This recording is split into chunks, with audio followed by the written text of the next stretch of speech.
In 1991, Apogee Software released Duke Nukem, a side-scrolling action platformer and their own follow-up to the previous year's Commander Keen, which they had published on the behalf of their partner and, friendly developer id Software.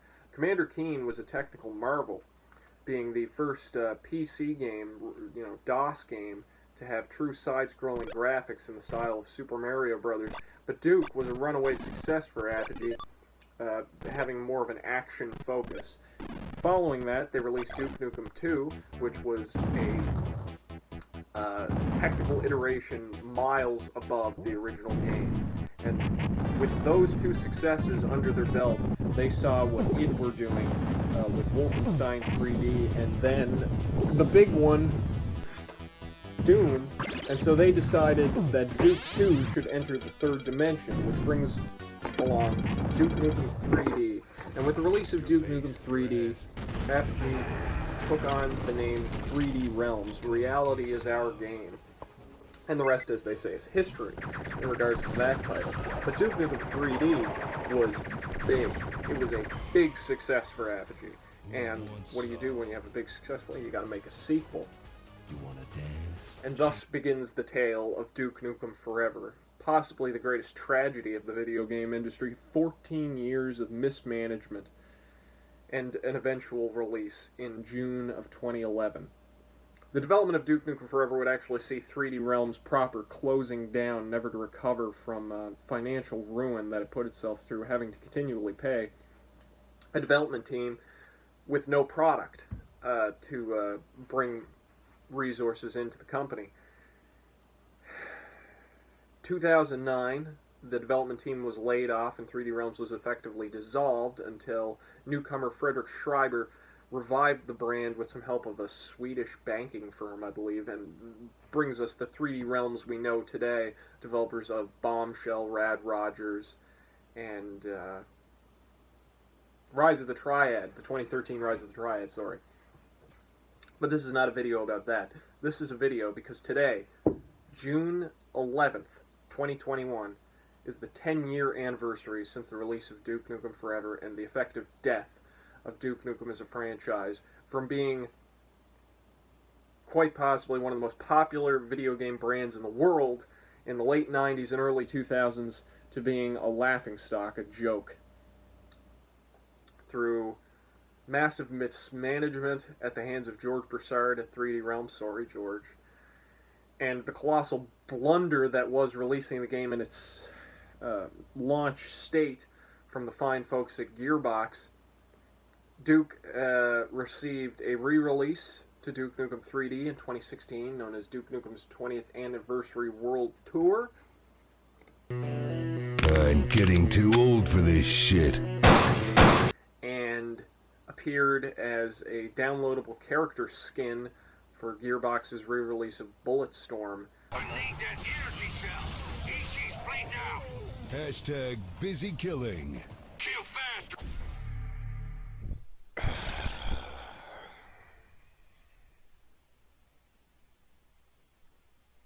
The franchise is effectively dead, and we have this game to thank for it. So, in 2011, I was very young, and I pre-ordered the Balls of Steel edition, which came with this lovely little statue. It says Carpe Nukem, sees the Duke on it. For $110, this is what I got.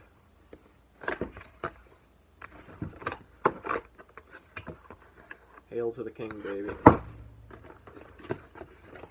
2 poorly weighted dice, 2 shitty-looking poker chips,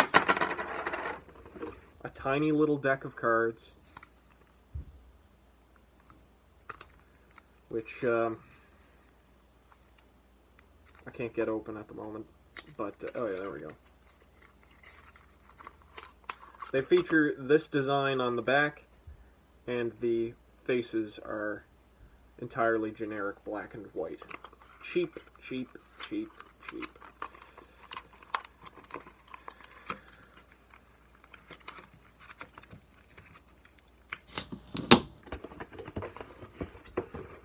Pre-ordering the game at Future Shop, I received this lovely steel book to contain the disc and codes I shall not show you.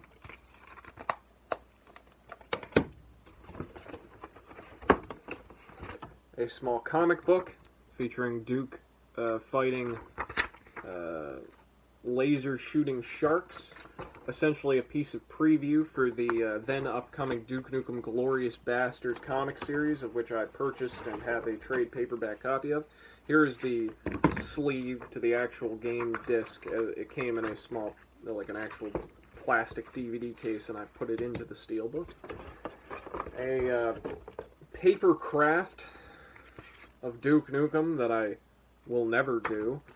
Some Duke Nukem postcards featuring artwork that is found in the Lady Killer Hotel in-game. And what else we got in here? I was more than certain there was a sticker. I don't know where that went. But that is what you got for your money. An art book. Oh, there's a sticker. It's the logo. And a certificate of authenticity. Duke Nukem Forever Balls of Steel Limited Edition, number 12230, signed by Duke Nukem, hail to the king. The art book features practically no grand insight into the game.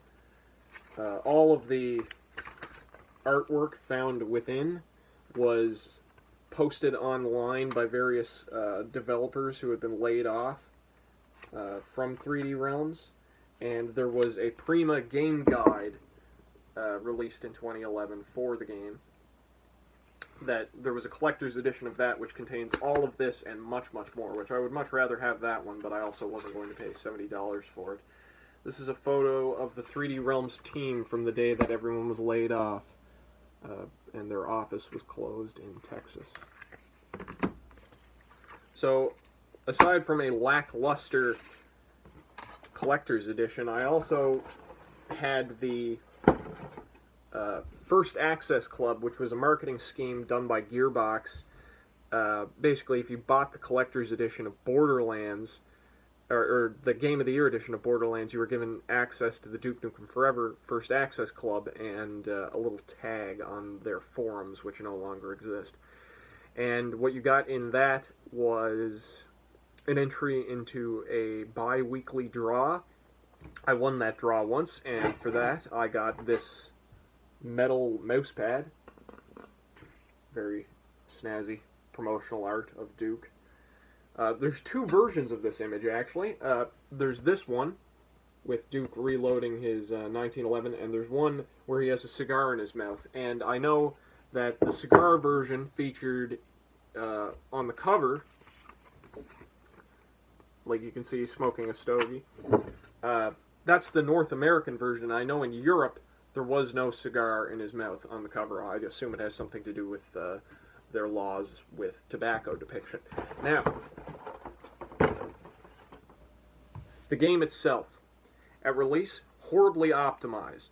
Load times 2-3 minutes long. Graphics, hideously ugly. Primarily due to a number of post-processing effects layered on to hide the fact that many of the game's landscapes and models were simply not finished at release. So there's a horrible motion blur, and the distance fog is maybe 3 feet from your face. Everything looks blurry. It's as if Vaseline has been smeared on your screen. In the gameplay footage I'm going to show you, that has all been removed.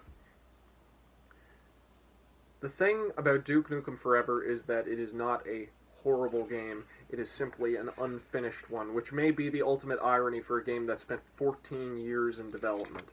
But at the end of the day, when 3D Realms laid off their development team, this was everybody that worked for the company. Right there, sitting in that one room. And that was after they had hired.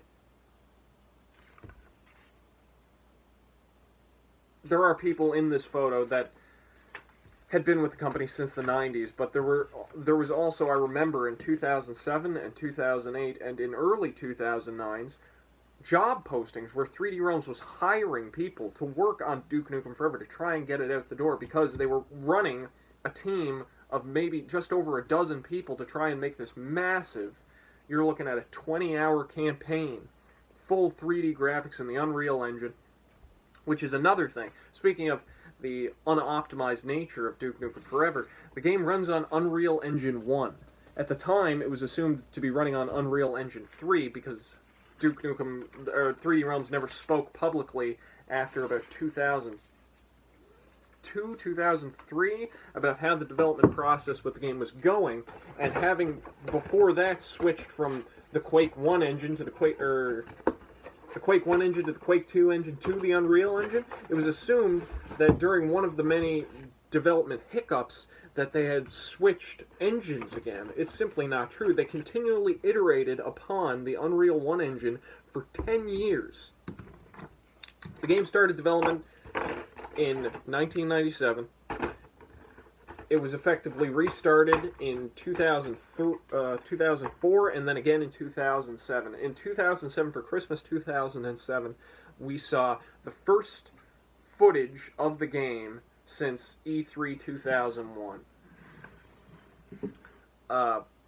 At this point, I was in middle school, and I had a great fondness, sorry Duke, for Duke Nukem 3D. I grew up with this game. This was a game that my father shouldn't have let me play and did, and I loved everything about it. I love the guns, I love the actions, I love the action, I love the monsters, I love the environment, I love everything about this game is solid gold. This is a perfect 10. You understand? This game is amazing. And so, as an adolescent, when the 2007 trailer for Duke Nukem Forever came out, I'm going to clip it in here.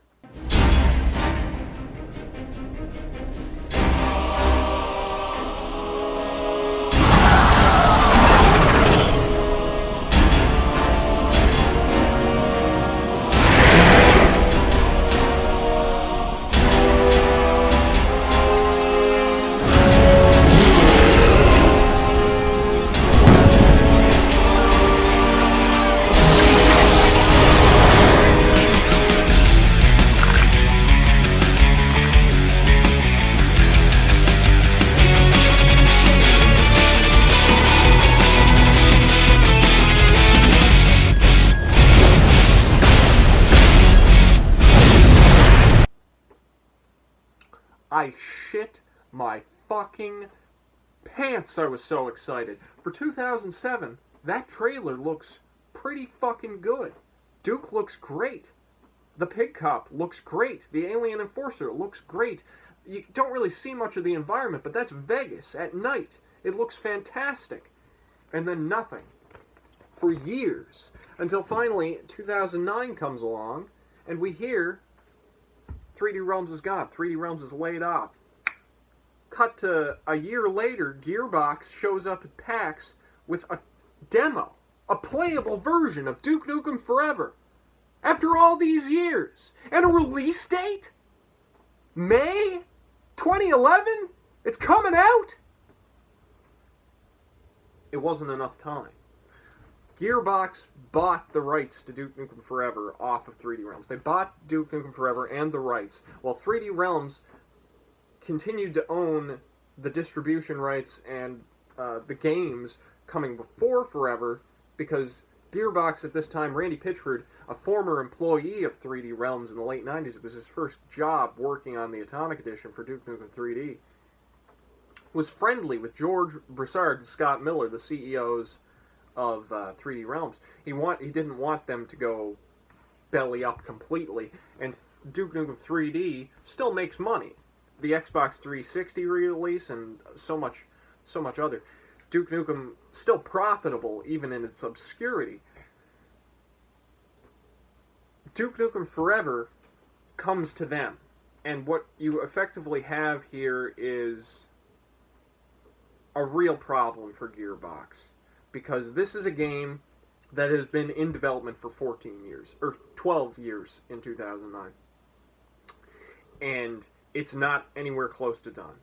So the question becomes, do I, at Gearbox, bring on another 30 people to work on this game, pump my own money into it, and then send it out the door, and inevitably the backlash comes on me if the game is poorly received because I've changed 3D Realms' original vision? Or do I try and take this mess that's been handed to me, and do I put this out the door? Because that is what came from 3D Realms. It's as pure the 3D Realms Duke Nukem Forever as I can give the people. And that's what he did. In reality, it probably would have been a much better idea to have spent another year, 2 years, polishing the game. In 2009, when a lot of the concept art from the game leaked, so too did a developer PDF that outlined the campaign, describing different set pieces, how it was going to progress, the full length of the campaign, and its scope. You see in retail Duke Nukem Forever, all of that is there, but about a third of it is missing, and parts of it, that are there, their context is changed around, and it's simply not polished. It's not finished. And though it's easy to say with the benefit of hindsight, well, they should have thrown a little bit more time and a little bit more money at this to get it done properly than pushing it out as an unfinished product. But Gearbox, again, was in the unfortunate predicament of wanting to be able... Because if they had just if they had waited another couple of years and worked on it themselves, then it wouldn't be 3D Realms' Duke Nukem Forever, it would be Gearbox's Duke Nukem Forever. And they also had to deal with the fact that through a series of buyouts and a mess of rights transfers, Duke Nukem Forever ended up being published by Take-Two, who were in a poor state of negotiation with 3D Realms, because 3D Realms had gone to Take-Two and asked them for a little bit of money because they were running out to continue the development, and they took the latest build and they said, we're this far along, we're like 80% of the way there. If you give us $5 million, we can have it ready for Christmas, sort of thing. And Take-Two said, you can have $2 million. And 3D Realms says, we can't afford that. That doesn't work for us. We're out. See you later. Company closes. So things did not go well with 3D Realms and Take-Two. So Take-Two now sees that Gearbox has Duke Nukem Forever. Take-Two still has the publishing rights. They want it on shelves. In their mind, they're losing money on it somehow, even though none of their money has actually gone into the project in the last decade. So, again, things were not easy for Gearbox. But the game, as we received it, was critically destroyed at launch. I think Jim Sterling, when he was at the Destructoid, gave it a 2 out of 10, which brought about Randy Pitchford's infamous quote. I think it's 7.5 out of 10. That's what he called this game. This game is maybe a 5. And that's with a couple of caveats. It's running... You cannot play it on a console. The console versions, I have it for the Xbox 360, it is unplayable. You're talking 12 FPS frame rate at times. You're talking about the game needs to load a level, you go take a shit, run around the block, come back, and it might just be finishing.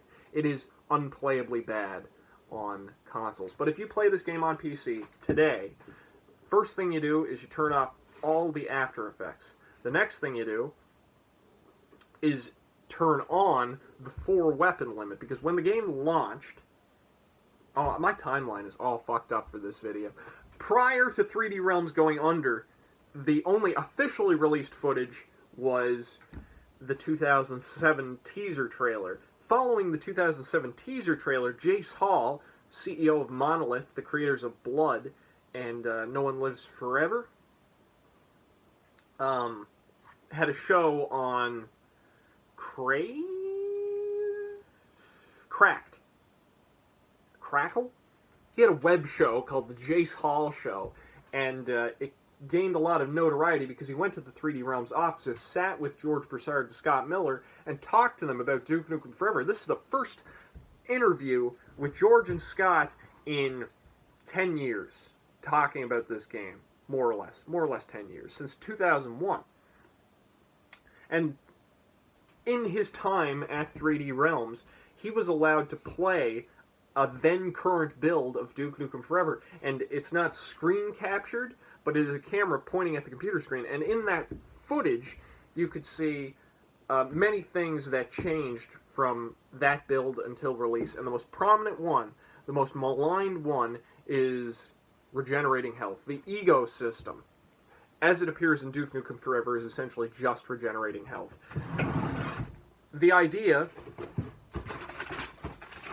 had previously appeared in...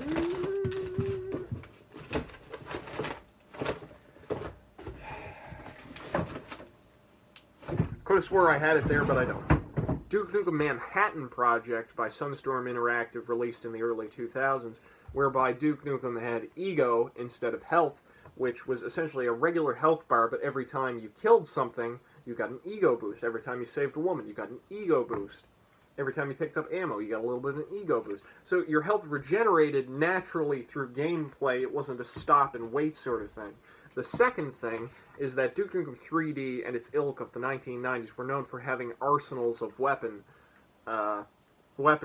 available to you at any given time. Duke Nukem Forever went with a two-gun system. You could carry two weapons and switch them out for things that you found in the environment.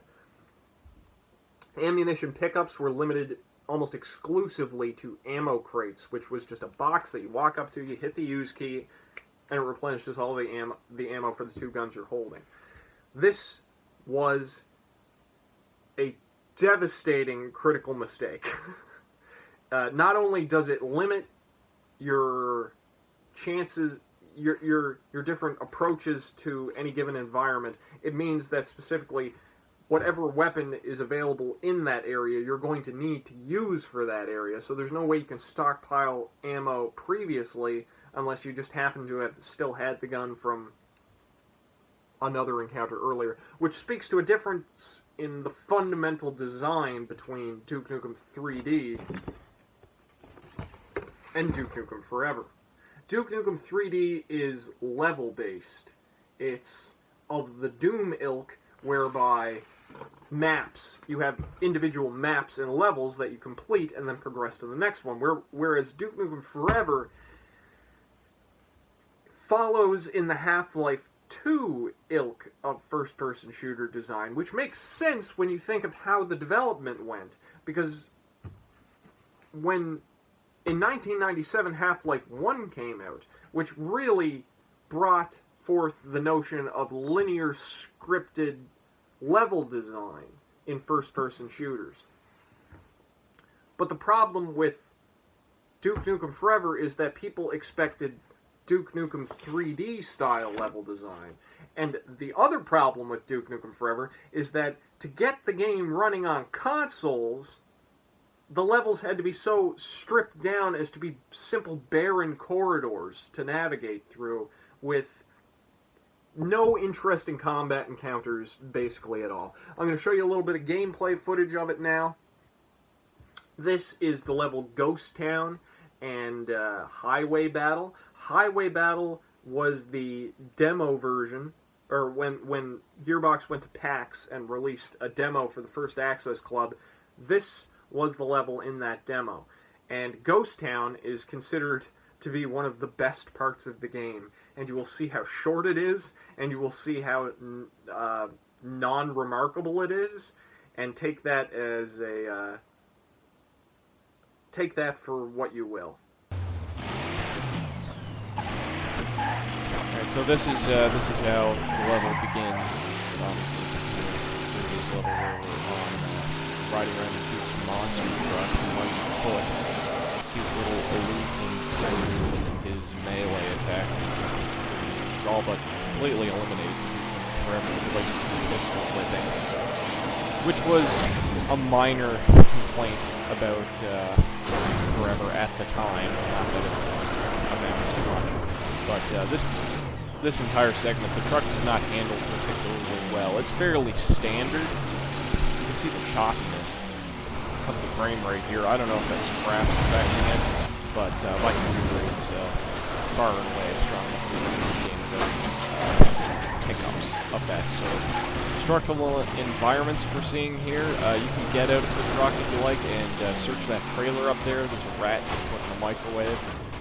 But as I mentioned previously, get this game running on consoles, all environments are essentially barren. You go into any given building and there's nothing to interact with, which we'll see when we get to ghosts and stuff. Whereas, I'd just like to say now, the monster truck looks like shit. I think you can actually see through the floor of the dude sitting inside, like there's no internal to it, and it's supposed to be like a tonneau cover on the back, but it just looks, the model looks so plain insofar as like geometry is concerned. It doesn't look very good. I know that I have a bit of a fucking frame rate problem with this particular jump going into Ghost Town, but a lot of the driving segments with this truck involve going over jumps and so forth, and oh yeah, look at that, chop.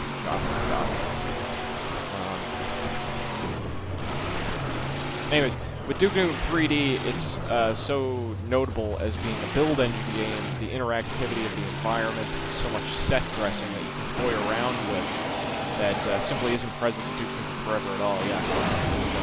So anytime you go off track, whether it's launch a truck or fuck the jump, it just sets you up directly in front of you. Go again. Use the boost, go over the jump, truck over the gas, go to the truck, proper. So Morningwood is the name of the town. Haha.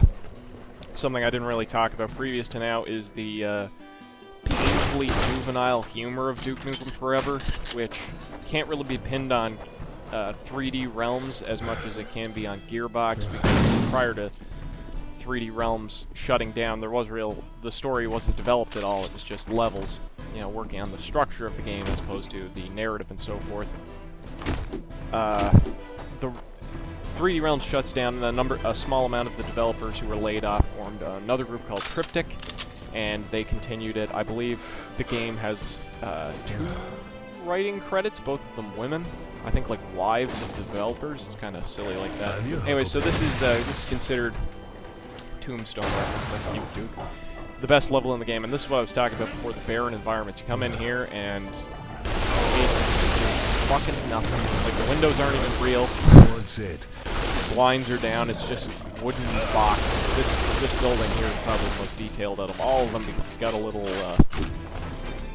enemy scripting going on. Because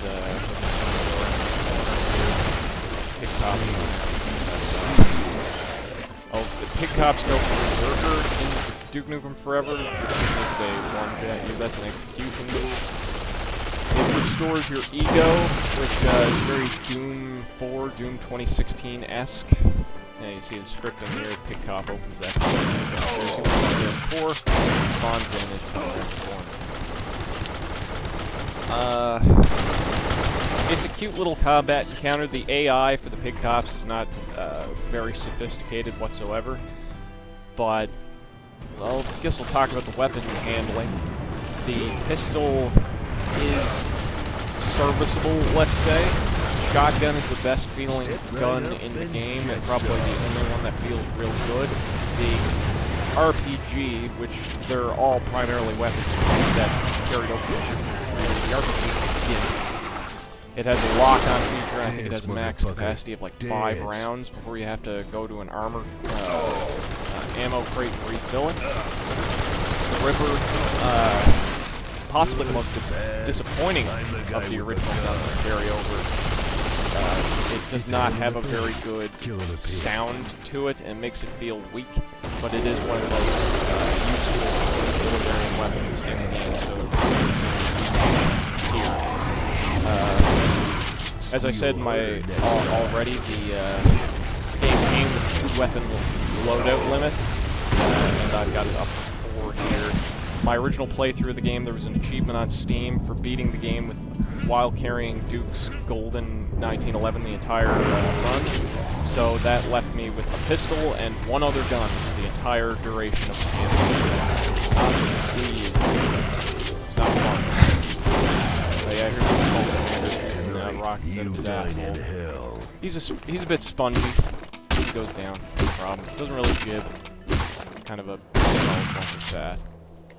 See me hammering on him a bit. Here we come to one of the most annoying platforming puzzles in the entire game. This entire segment where you're riding around on Duke's truck, you're supposed to be getting gas cans, and the truck runs out of gas, I think, 3 times in the span of it, and there was a glitch here where you could jump across and grab onto that ladder and it would flip you over to the other side and you wouldn't have to do the puzzle, and I spent way too many attempts trying to pull that off here. I'm pretty sure Fraps was limiting my frame rate for the game, because it was a bit choppier than I am accustomed to on this particular rig. And I do eventually give up on trying to make this jump. I think that was my last go of it, because I got fed up there. And so you, no, I'm going again. What an idiot. Yep. You gotta move this pallet on a string over to the middle. Yeah, here we go.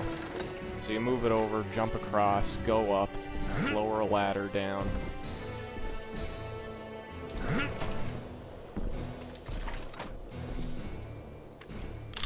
Yeah, there we go. And I don't lower it this time because I'm an idiot. I do not like the railgun in this game. It's the game's sniper rifle, but sometimes you'll, you know, have a dead-on shot, and it just goes straight through the enemy. It's a bit weird like that.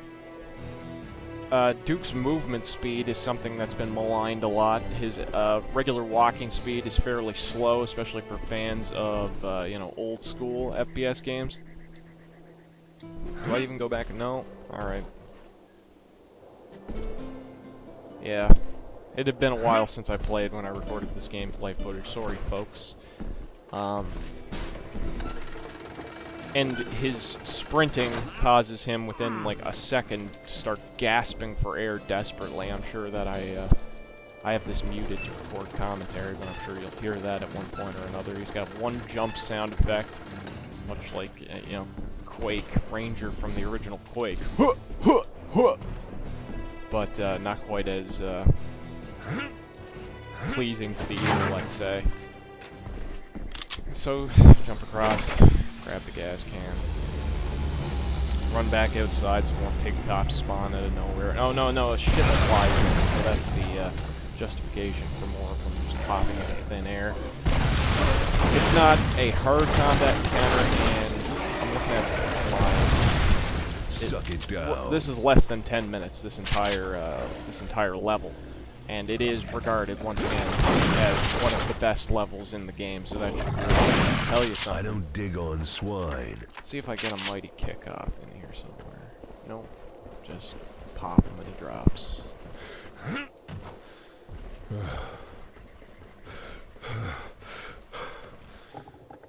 I'll say that the GUI, the UI for this game, I do like the look of it, the ego meter and counter.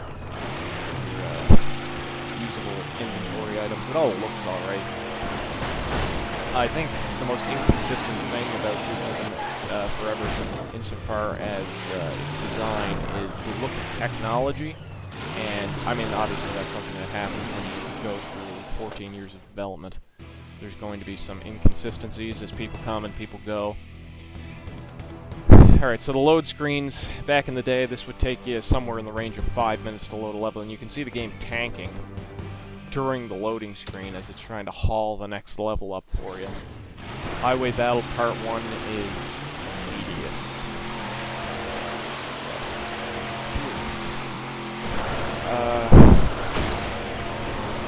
These are some of the nicer, fully realized landscapes of the game too, like the Las Vegas stuff. Originally in development, Las Vegas was supposed to be seen at night, but they had to put it the day full bright as to not tank the frame rate any worse than it already ran. But the deserts look pretty cool. So you take this up, you go up here, Radio Shack, over Pig Cop, take this billboard, jump, and this is something that was, I think, originally seen in like the 1998 E3 trailer where you were on the back of the transfer truck shooting basically an on-rails segment shooting at UFOs and stuff like that. So what we have here is Duke playing Donkey Kong and a couple of pig cops on flatbeds. And there's 3 trucks, and you can just zoom right by them as I'm doing here. I'm trying to get hooked on this one. But you just hit your boost, fly past them, and then it's smooth sailing right down to the end of the highway. It's a waste of a level.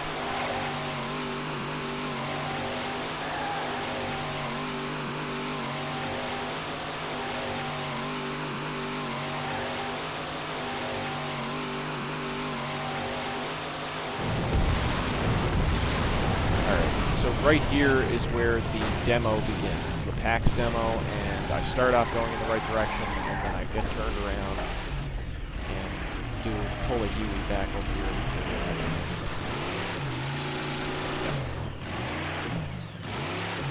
I would once again like to stress that the handling on the truck is not fantastic. So there's a little bit of lighting pop-in there. Texture pop-in was a big problem back in 2011 in this game.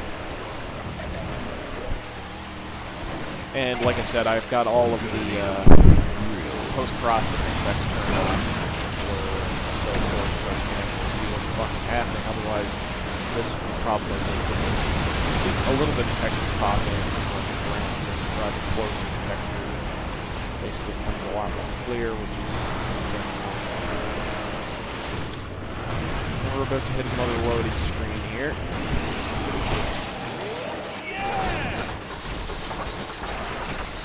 In the demo, you would land, and wherever the truck landed, you would run out of gas, get out of the truck. In the game proper, you get a load screen there, so when the game loads back in, you'll see that the truck has moved slightly over, because it's, you know, scripted like that. Yeah, I just kind of dropped back onto the earth for some godforsaken reason. My combat prowess, as displayed coming up here, is not the finest. But there's a couple little things about this level I was after getting, just from not having touched it in a couple of years. There's a pig cop on a turret up on the other hill, and he doesn't respawn. You kill him, and then like 3 more spawn and immediately run over the same turret. It's very annoying. And I didn't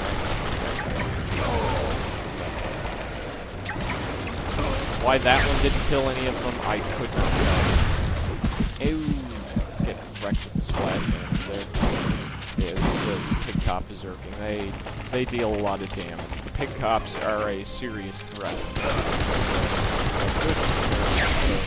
The primary enemy types that you're fighting the entire game.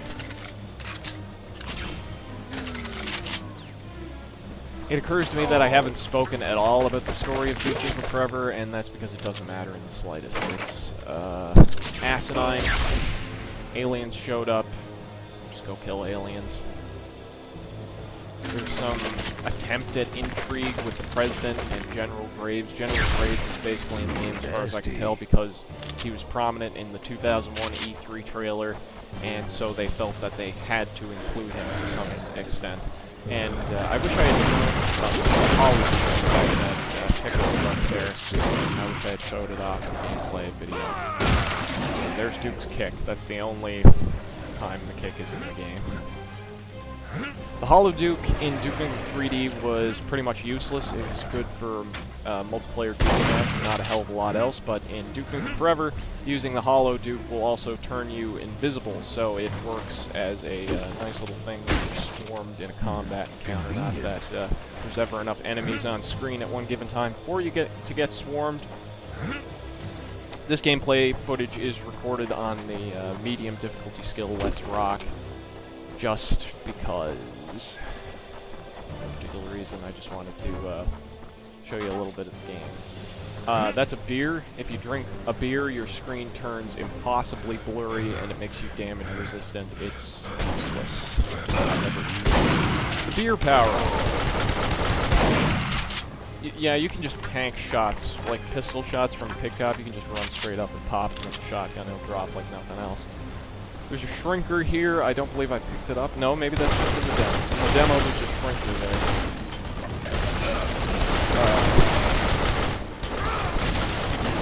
Oh yeah, uppercut is the other. The particle effects in this game are dated and were extraordinarily bad even for the time the game came out. A great example of this is coming up very shortly. Oh yeah. So this is one of Duke Nukem Forever's favorite little tricks, is an obnoxious turret sequence. So an alien dropship drops off the big cops.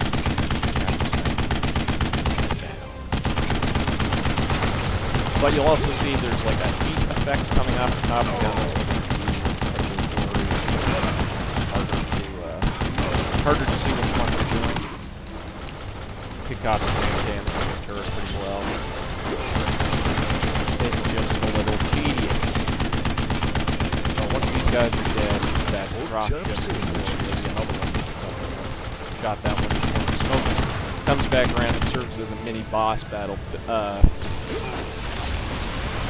All bosses in this game require explosive damage. So there's effort in the RPG a couple of times. Almost kills me. And so I just hide in this little thing and suck my thumb. So you can tell when you've done almost, like when this ship is ready to explode, one more shot will kill it. It moves to that exact location and will not move from there. Once it's there, shoot it one more time, and that chunk vacuum seals to the ground to act as a bridge. And we'll come back down here and restock on ammo and take a look at this glorious fire animation. Fucking dreadful. So, prominently featured in, I think, the 2001 trailer, maybe the 98 trailer, was a rail sequence where Duke was, no, that was the 98 trailer. Duke, Half-Life joke. Where Duke is in a rail cart in this mine section. And so this is the holdover from those days. It's, like I said, one of the better sequences of the game, but not very good. And there's a couple little physics puzzles in here, like you're going to see. That cart I have to use to get over a broken, a little chasm. I'll grab the Ripper and back here. Take these barrels out, push it up the hill. This one works okay. With barrels in it, Duke can only push it so far.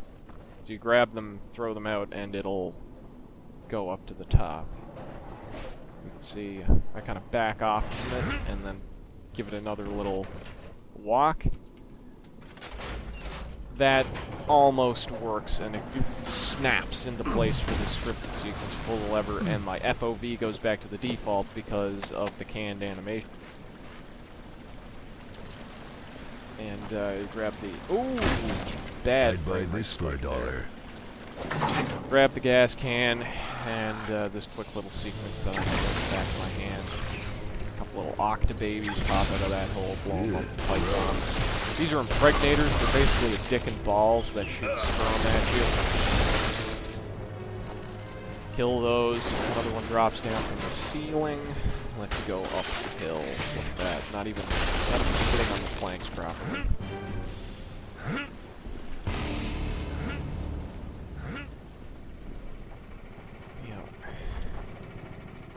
God, yeah, there's weird lag spikes.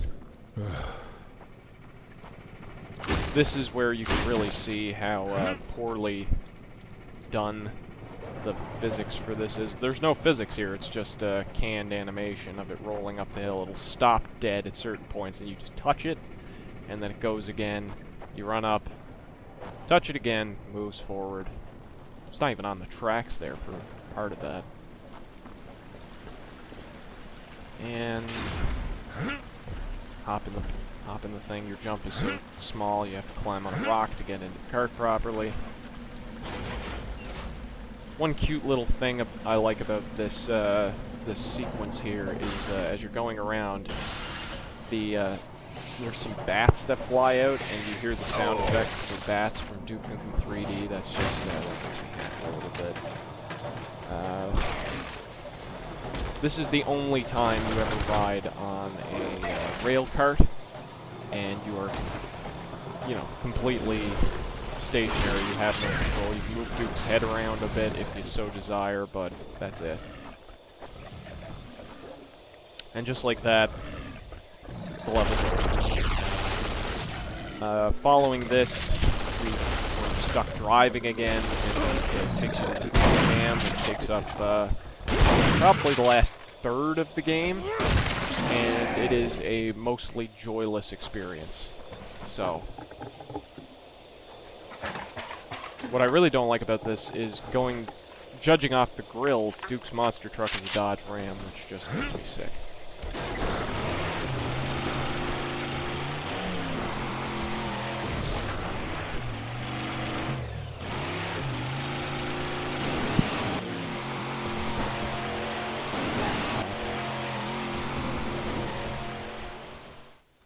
Off and running.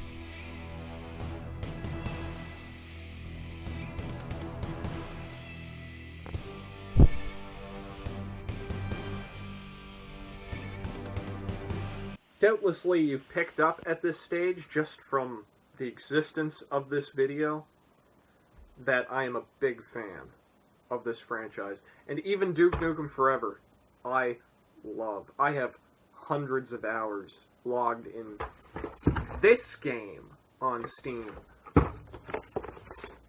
I know this better than my own neighborhood.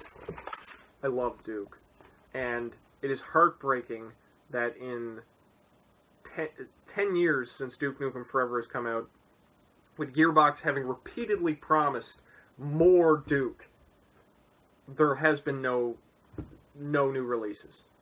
I bought the 20th Anniversary World Tour Edition. There's an archival Twitch stream of me playing through the new episode, which I enjoyed for the most part. There's a video of me playing the Bulletstorm remaster with Duke. I know there's an audience for these games because I love them so dearly, and I know there's more of me out there. I'm part of communities. I go on Duke4.net. I visit the 3D Realms and the Duke 4 Discords, and I see people who love Duke Nukem almost every day. And it guts you to know that 10 years have passed since this came out. And on the 30th anniversary of the franchise, it's been 25 years since Duke Nukem Forever came out. It's been 30 years since Duke Nukem 1 came out. It's been 10 years since Duke Nukem Forever came out. And we have heard nothing from Gearbox to commemorate or even acknowledge these milestones. And in a way, it's bitter. You know, it feels rotten, but at the same time, maybe it's better this way, to not have to experience this again. It's always better to want than it is to have.